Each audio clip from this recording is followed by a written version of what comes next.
we need to do is assess our resources and define our mission statement.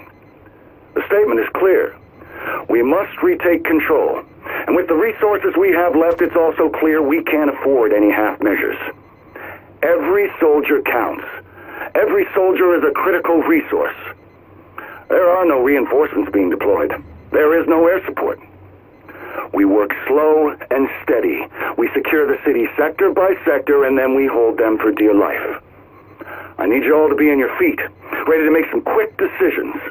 It's better to shoot someone innocent than to let someone guilty get away. And it's better to shoot first than to risk being shot, even if you're not 100% sure. That's how we will win this war. That's how we will save this city. Collateral damage is to be expected.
I am Vitaly Tchernenko, physician and virologist. I live in Novosibirsk in Russia. I will record this journal to document the events in New York City after what they call the dollar flu outbreak. I am fortunate to be in New York now as I am to speak at Sinai Hospital Medical Conference. I hope to be of some use in this crisis. I have, how does one say it, mixed feelings. One does not wish others to suffer, but for virologists it is also excellent opportunity to learn. The first does not cancel out the second. Oh, I should add, English is not my best language, but more people speak it here than Russian, so I will use it.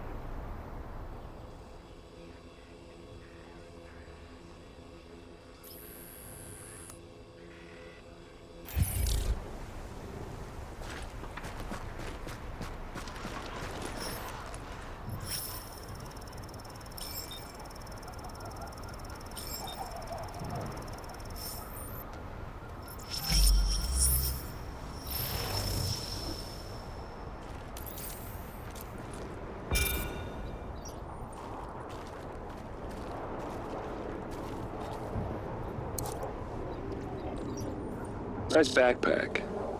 Where'd you get it? A friend. It looks familiar. Where are you going with it? Over the walls? Really? Be careful what you find in there. And more careful what you bring out.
My talk at the conference has been postponed, as is the conference itself.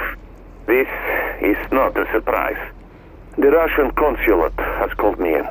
I am to stay here in the consulate building until the crisis has passed. It's very comfortable. More comfortable than my hotel, in fact, but here one feels a little bit like a prisoner. Am I not more useful to help with the study of green poison? This is what they are calling the virus. If I can work with others? It feels like the bad old days. At least I still have my phone and internet. I will try to stay up on how things develop. Perhaps I can be of help from here.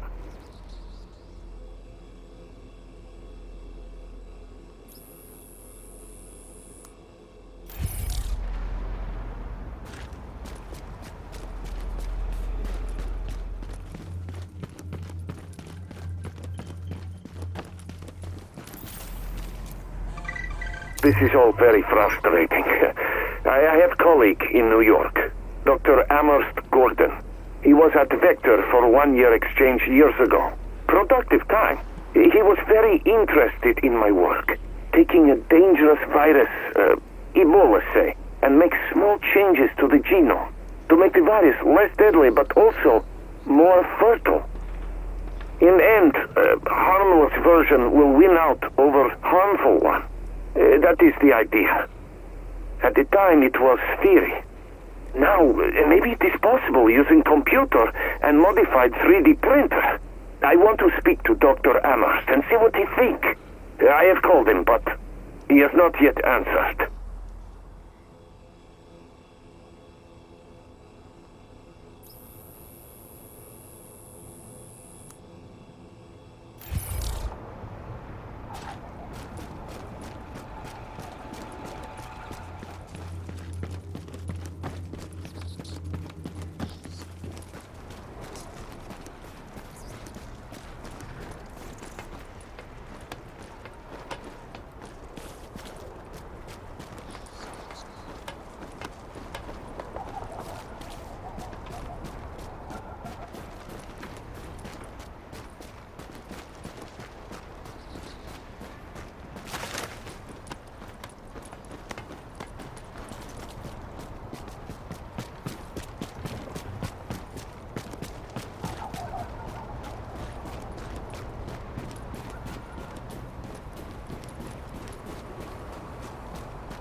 This is Eva Acosta, Urban Spelunker, and I gotta get out of the city. It's like, I don't know, people are going crazy. I'm at Abel's, and there aren't any shoppers, just looters. The windows are all broken, and people are just taking what they want. They're laughing, they're screaming, they're fighting over shit. Where are the cops? Where's anybody in charge? I always thought I was some kind of anarchist. Flipping off the man, fighting the status quo. I camped out in Zuccotti Park for Occupy Wall Street. I protested the G7 summit, but this is just sad. There's a woman on the street and she's bleeding and she's crying and no one is helping her. And I can't either because if those looters see me, I don't know what they'll do to me.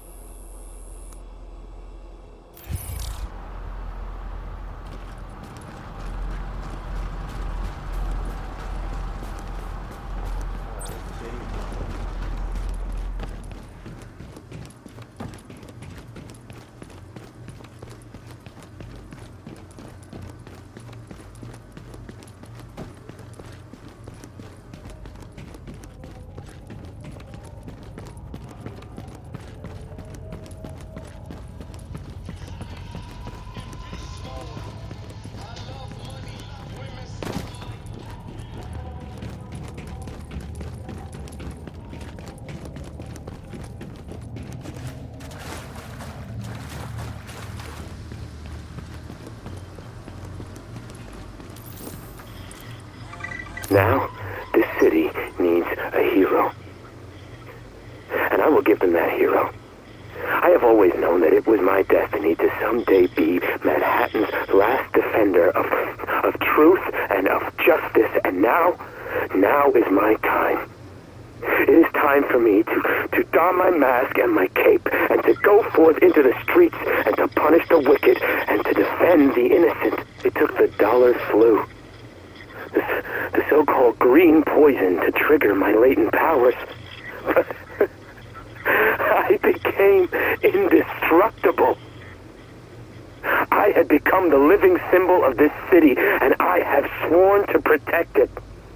Rikers, the LMB, the strange men with the flamethrowers, I fought them all in the name of justice.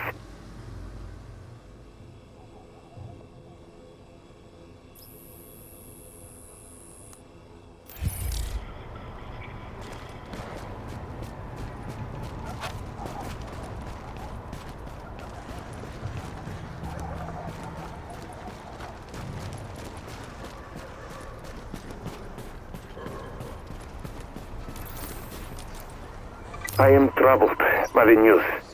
The DCD says the virus may be smallpox, but the live smallpox virus is kept in just two places in the world, DCD and Vector in Siberia, where I work. It is very, very hard to access if one does not have the proper security clearance. If this is true, the one behind this may have the connection to DCD or Vector. They may even be known to me. It is disturbing. Still, no answer from Dr. Amherst. I am concerned for his health. I want to go to his home to make sure he is safe, but I am not permitted to leave consulate. I am too vital to Russian interests. So they tell me. Пожалуйста.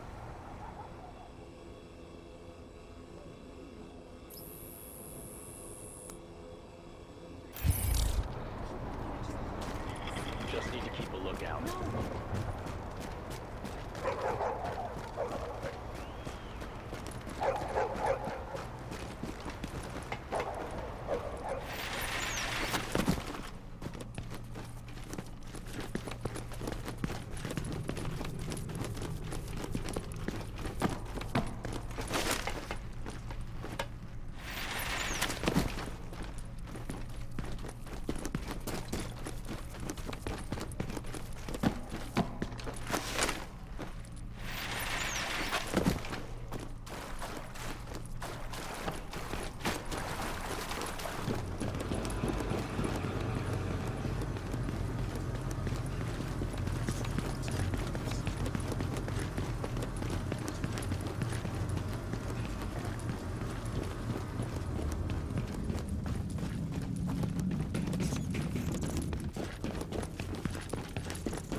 This is Eva Acosta, and I can't find a way out of this fucking city. I'm almost out of food, and I don't know what to do. There's a whole lot of desperate people camped out in the train yards, but I think a lot of them are sick. There's no way out through the Lincoln Tunnel. There's no way across any of the bridges. There's no way out anywhere. Getting in was easy. They're not watching for people trying to get in who'd be stupid enough to want in, but getting out? Oh, shit. I hope I'm not getting sick. I think I better head for the train yards. I don't know where else to go. At least there's safety in numbers there. If someone finds this recording, I'm hoping you can get a message to my parents in Teaneck, New Jersey. Isabel and Ramon Acosta. Tell them Eva loves them. Tell them I'm sorry.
I made myself a costume. I took Kevlar from them and I stitched it together and I made a mask and a cape. The cape was not very good in a fight though, so I got rid of that after a while. But I always took the fight to the enemy. I stopped them from attacking the innocents, dropping down on them from rooftops, preventing them from preying on the weak.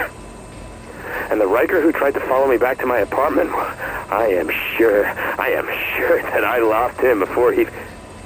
Wait, what was that noise? I'll be back in a minute.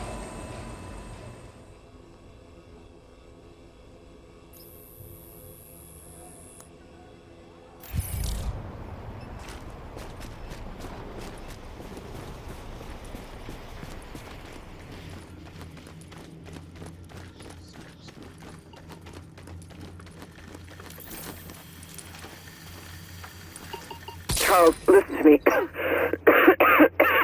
This is a breach of contract. You were hired to secure our assets as agreed upon, and you've left them vulnerable. We're talking billions in damages here. I don't give a damn about your assets, Nancy, not anymore. We followed our contract to the letter, and in return, you stuck my men in here under government-issued quarantine, expected to protect empty buildings in a dying city. Well, I can't ask them to do that. We've got bigger fish to fry. You're not going to get away with this, Charles. What are you going to do? Sue me? You and your family are going to die. You will all die if I don't do something here. Something more important than keeping watch over a dead server farm. Oh, and see someone about that cough. It sounds nasty.